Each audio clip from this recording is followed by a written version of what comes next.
Donc Gianmarco Lucchesi, pour donner un peu des nouvelles un peu plus concrètes, il est au CERS actuellement, il va plutôt bien, il est en avance. Donc retour encore 10 jours au CERS. Retour, il voit le chirurgien, il peut avoir le feu vert assez rapidement, en tout cas le feu vert de reprise de rugby. Bien sûr, il y a un temps d'adaptation, mais on va dire qu'il est plutôt en avance et c'est plutôt bien. Donc on peut espérer l'avoir sous un mois et demi. Voilà. Donc 6 semaines, ça paraît cohérent. 5-6 semaines. On verra. Pour Gabin, Gabin blessé toujours à la main, l'adducteur aussi, mais surtout la main. Mathias le pied opéré, donc vous avez vu. Hein. Corentin Mézou toujours blessé au doigt. C'est rajouté Naro, notre ami georgien à droite, et Mika aussi, Mika Ivaldi, pardon, au talon. Problème de cervical. Et Gaël Dréan, qui est commotionné pour 12 jours. pour Naro, c'est quoi? Musculaire, rien de grave. Gaël, du coup, c'était au final juste une simple commotion C'est pas juste une commotion, c'est une commotion. Oui, oui, non, mais ce que je veux dire, c'est qu'on pouvait craindre quelque chose de beaucoup plus grave, Ouais. vu les Oui, images. tu veux dire avec cervical et tout? Oui, voilà. Ouais, non, grâce à Dieu, non. Non. Tu me dis 12 jours, oui, c'est comme une commotion habituelle. C'est comme une commotion habituelle. Mais c'est pas juste une commotion. Oui, oui, pardon. Allez, merci. On utilise les micros pour poser des questions. On lève la main, s'il vous plaît. Merci. Pierre, on vous a pas vraiment vu cette semaine. C'est une semaine courte. Qu'est-ce que tu peux nous dire de tes joueurs, de la préparation de la semaine? Semaine courte, entraînement court. Bon entraînement hier. On a fait hier et aujourd'hui, donc mercredi, jeudi, repos vendredi, match samedi. Voilà, c'est la configuration qu'on fait, qu'on a bien fait la saison dernière. On est resté sur ça. Donc voilà, dans les 2 jours, il faut donner tous les éléments pour être focus et prêt et frais samedi. Un peu plus à froid, comment tu juges cette prestation à Bayonne? Non, il y a un mot qui me revient, c'est regret, quoi. Malheureusement, c'est exactement ce que je voulais pas qu'on ait. Et on a eu des regrets. Alors on a pris un point, hein, on n'est pas reparti sans rien. Ça, c'est une bonne chose. C'est toujours important de prendre des points. On espérait un de plus, ou 3, ou 4 de plus. Ou 4 de plus sur la dernière action qu'on a, qui malheureusement se retourne contre nous au final.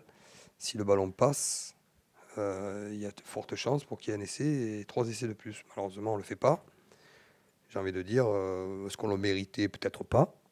Mais en tout cas, on était en passe de pouvoir le faire. Et malheureusement, on ne perd pas tout, mais on perd 1 point ou 4 points, comme vous voulez, quoi. Voilà, donc déçu, non, je ne vais pas revenir dessus, mais déçu de notre première mi-temps, je l'aurais dit. Hein, et puis après, on a très bien réagi. Il y a des choses positives là-dedans, parce que toujours on voit le négatif, la première mi-temps, le point perdu, etc. etc. Mais on n'a pas lâché, on n'a pas baissé la tête à la mi-temps, on s'est dit les choses, on est reparti, et les joueurs ont remis le bleu le chauffe, comme on dit, et parce qu'on ne l'avait pas mis sur la première mi-temps.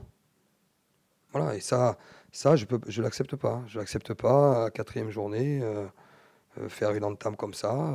J'ai cherché pourquoi on fait ça, et voilà. Donc l'activation, il la faut de suite, quoi, pas à la mi-temps.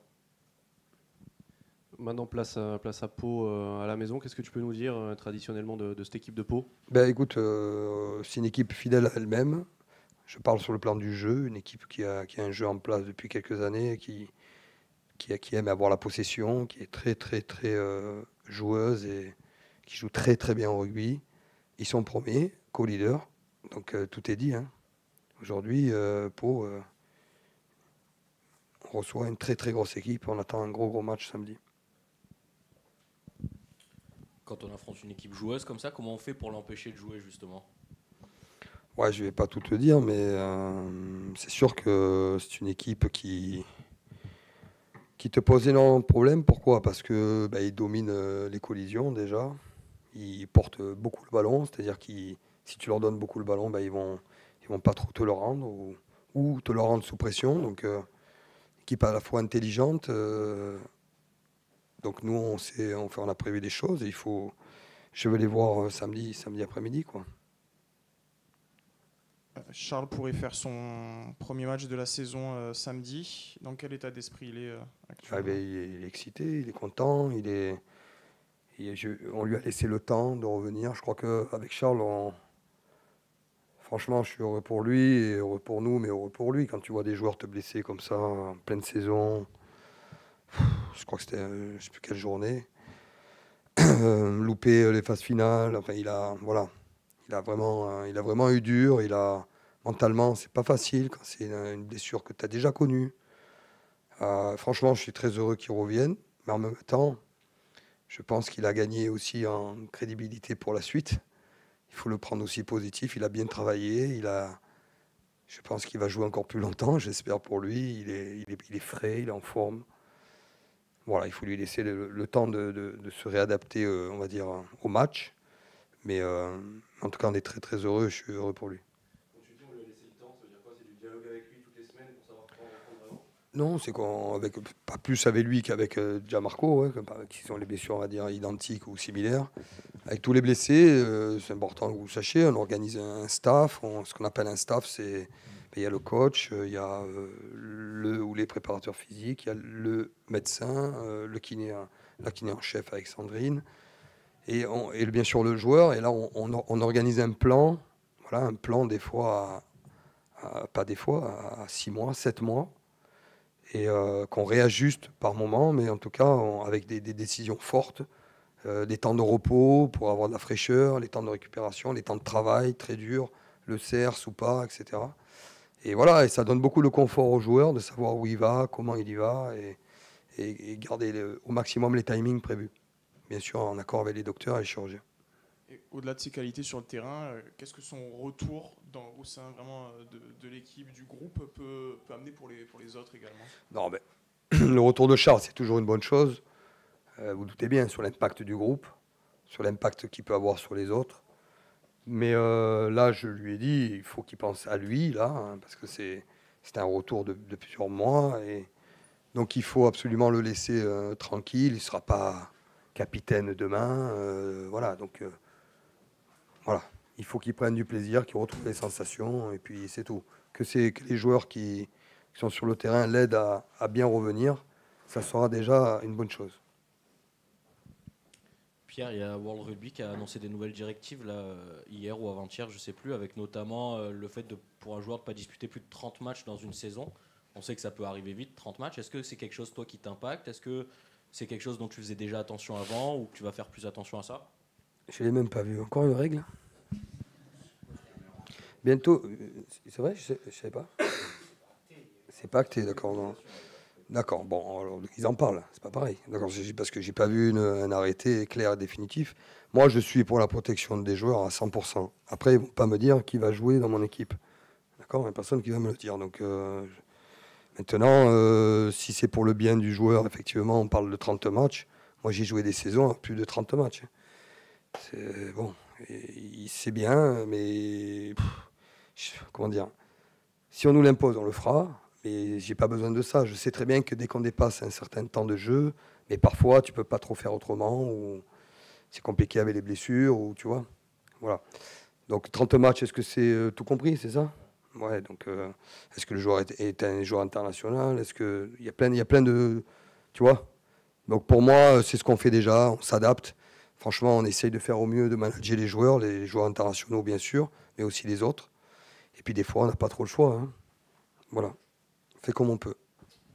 Pour revenir un peu sur le match, Pau a beaucoup de qualité dans le jeu aérien. C'était un secteur où vous avez été plutôt en difficulté. Ils ont une façon de prendre les ballons assez atypique, un peu à 7 avec les bras tendus. Vous essayez aussi de le travailler. Comment tu juges justement cette nouvelle manière de prendre le ballon, un peu à la Trésis, de prendre ce ballon avec les deux mains tendues? Comment vous le travaillez? Et comment tu expliques un peu les difficultés que vous avez pu connaître à Bayonne dans ce secteur? À Bayonne, quand tu prends les ballons sur la tête, tu les prends sur la tête. Hein. Donc, point. Après, sur le plan technique, par rapport aux bras tendus, c'est des choses qui existent depuis très longtemps. Ça vient du 13, ça vient aussi du football australien. Là, tu sais, je ne sais plus comment ça s'appelle, Celtic, je crois. Et c'est vrai que même à l'époque, on travaillait beaucoup les bras tendus. Mais aujourd'hui, la vraie différence, c'est quoi? C'est que tu n'as plus d'escorte. Donc, Les escortes, elles étaient là pour empêcher les autres d'être sur le ballon aussi vite que toi. Et aujourd'hui, il y a beaucoup de duels à l'image de celui de Gaël. Donc il y a beaucoup les joueurs sont très exposés et c'est plus facile, je pense, de le prendre offensivement sur les bras tendus que défensivement. Donc c'est des choses qu'il faut travailler et effectivement, on n'a pas été dominant en tout cas sur le match de Bayonne. Mais j'ai confiance aux joueurs, je sais qu'on est capable de mieux faire. Voilà, sur le match de Bayonne, c'est vrai, on n'a pas été au niveau. Vous prenez le pari justement de souvent voler le ballon, de le ramener en tout cas dans votre camp. Pourquoi faites ce choix?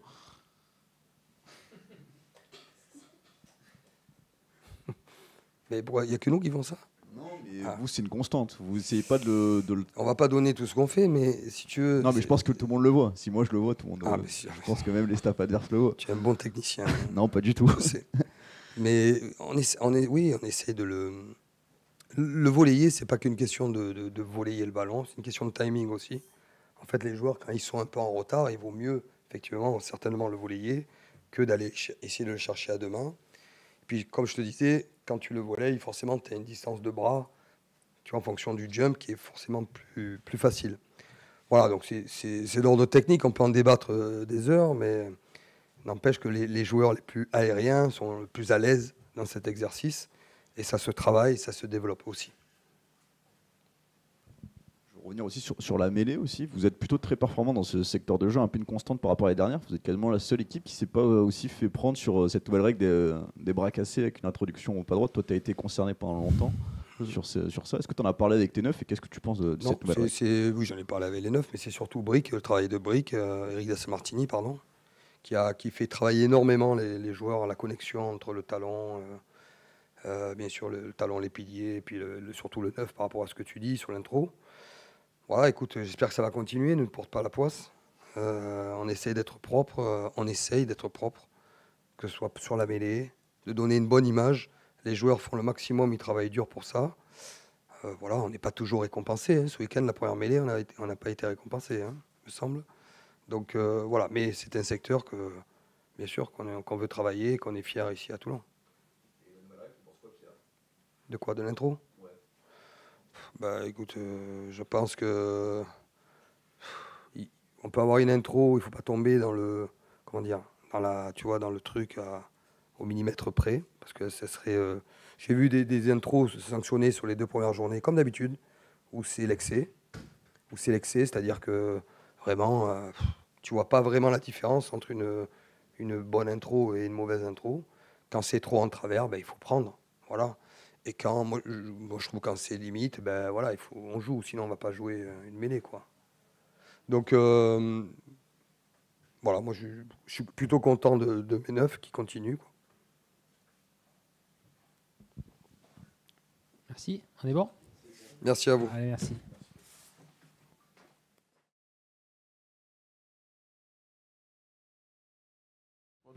Dany, vous sortez d'une défaite un peu frustrante. Pierre a dit qu'il y avait des regrets après cette défaite à Bayonne. Comment est-ce que vous avez encaissé la défaite et puis après vécu la semaine? Comment on a encaissé? La chance qu'on a, c'est que on n'a pas le temps de trop rester sur de la frustration, parce que dès la semaine d'après, on a la chance de pouvoir jouer un match. Donc, le plus important, c'est voilà, on sait quelle erreur on a pu faire. Et tout de suite basculer sur le match qui nous attend sur le week-end d'après et se concentrer à ne pas reproduire les mêmes erreurs. Justement, c'est quoi les erreurs qu'il ne faudra pas reproduire contre Pau pour ne pas se faire punir de nouveau? Je pense que ce n'est pas un secret. La première mi-temps, notre première mi-temps, elle n'a pas été bonne. Donc on n'a pas respecté les choix qu'on devait faire et voilà, simplement. Donc on en a débriefé entre nous et voilà, il n'y a rien d'autre à dire là-dessus. Voilà, on fait une première mi-temps où on passe complètement à côté. Et derrière ça joue un peu parce que en deuxième, on arrive à bien revenir. Mais c'est comme ça, c'est le sport. Cette équipe paloise, qu'est-ce que vous craignez? C'est un peu l'équipe en forme du début de championnat, en plus très joueuse. Qu'est-ce que vous craignez chez elle? Qu'est-ce qu'on craint chez eux? Écoute, jusqu'à présent, ils ont un gros pack. Donc ça a marqué pas mal d'essais sur ballon porté. Derrière, ça court. Donc voilà, c'est une équipe qui est un peu dangereuse partout. Donc il faut s'attendre à un gros combat devant et derrière, avec des joueurs voilà, qui ont beaucoup de vitesse, qui aiment le jeu.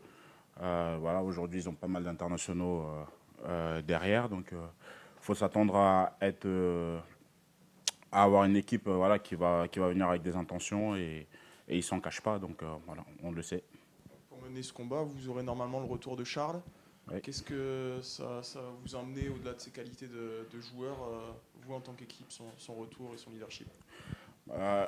Charles, ça fait quoi, 9 mois 9 mois qu'on l'avait pas avec nous. Donc on connaît ses qualités de joueur, on connaît ses qualités de leader. Je pense que avant tout de parler de Charles, il faut parler de l'équipe. Voilà.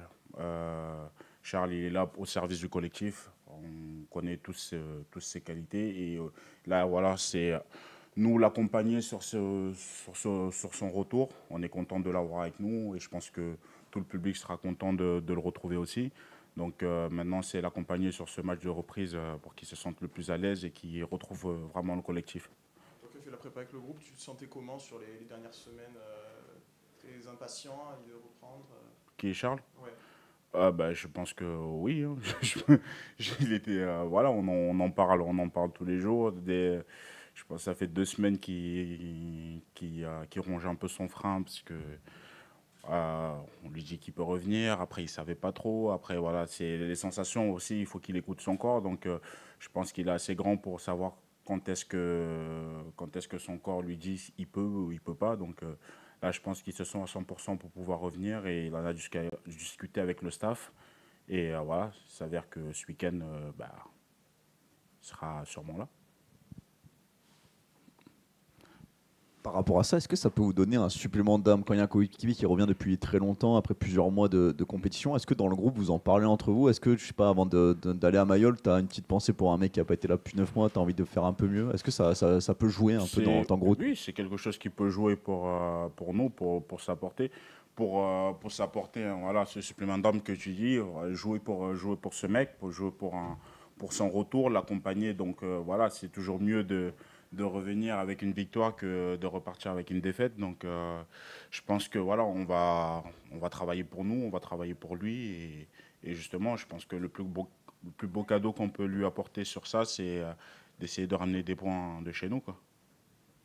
Dany, c'est peut-être anecdotique dans la globalité du match, mais vous allez retrouver aussi ce week-end Fakou, normalement. Ouais. Qu'est-ce que ça va te faire déjà de le recroiser sur le terrain, pas dans la même équipe cette fois-ci?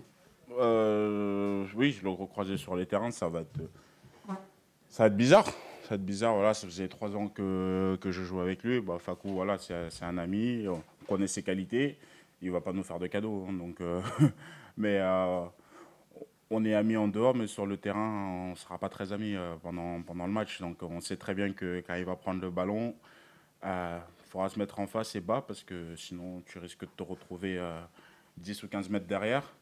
Donc on sait très bien que Fakou, en arrivant ici, voilà, il voudra montrer toutes ses qualités voilà, de ce que vous connaissez. Je n'ai pas besoin de vous l'expliquer.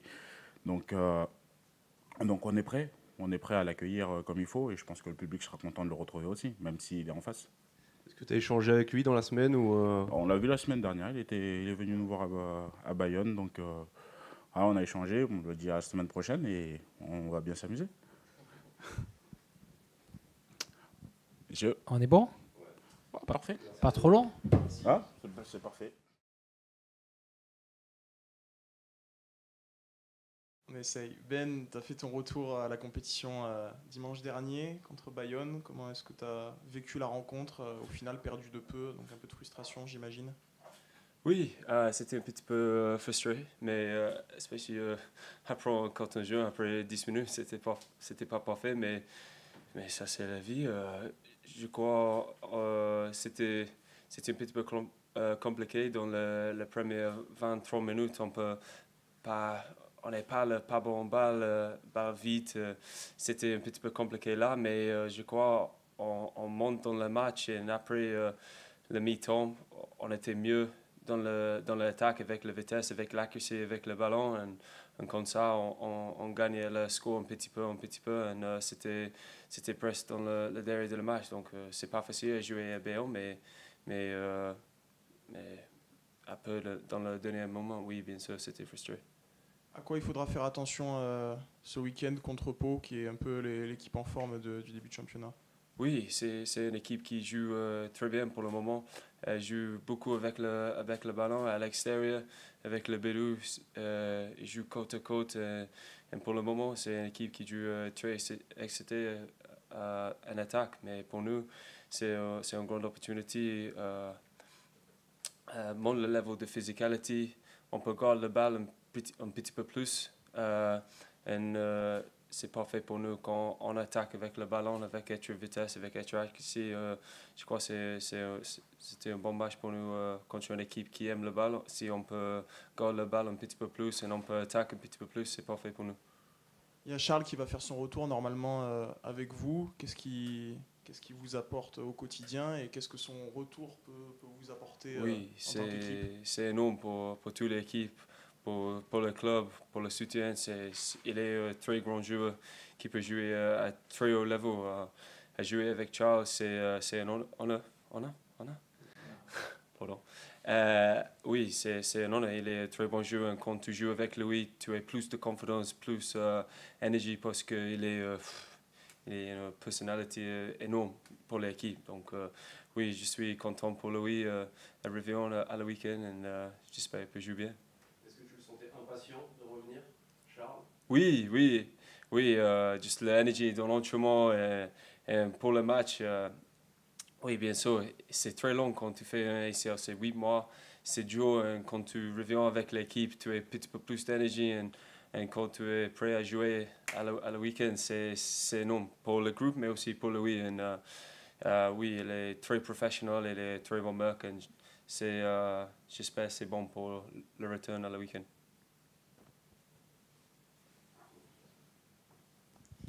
Est-ce que tu peux nous parler un peu de ton été? Tu es parti avec les Lions britanniques, t'as beaucoup bougé, tu es revenu tard à l'entraînement, tu as repris tard. Est-ce que tu peux nous parler un peu de tout ça, de toi, comment ça s'est passé pour toi? Oui, à jouer avec les Lions britanniques, c'était feu pour moi. Ça, c'est le comment tu dis, dream? Rêve, pardon. C'était le rêve pour moi. Jouer avec le joueur pour beaucoup de pays, c'est une expérience énorme pour moi. Non, c'était très cool, mais c'est un petit peu difficile quand tu reviens avec l'équipe ici, un petit peu plus retard de l'autre joueur, mais Pierre, il était bon avec moi. J'ai essayé d'étudier tout le appel, tout le nouveau joueur, boulot avec le nouveau joueur un petit peu plus dans l'entraînement. Oui, je crois pour le moment, c'est bon. Oui, mais c'était une très bonne expérience. Et bien sûr, c'était toujours un petit peu difficile à revenir un petit peu plus tard, mais ça va. Dans l'été, tu as besoin de faire un petit peu plus de travail dans la salle de muscu en sol, mais ça va. Ça, c'est la vie. Non, je sens bon avec mon mental et aussi mon body. Ça. Pardon. Corps. Mon corps. C'est ça? On est bon? Merci Ben. Parfait. Bravo pour le français. Ça va? Bravo. Oui. Non, c'est dur. Quand j'ai pas parlé français pour 2 mois, c'est quand tu reviens, c'est tu oublies toutes les petites choses.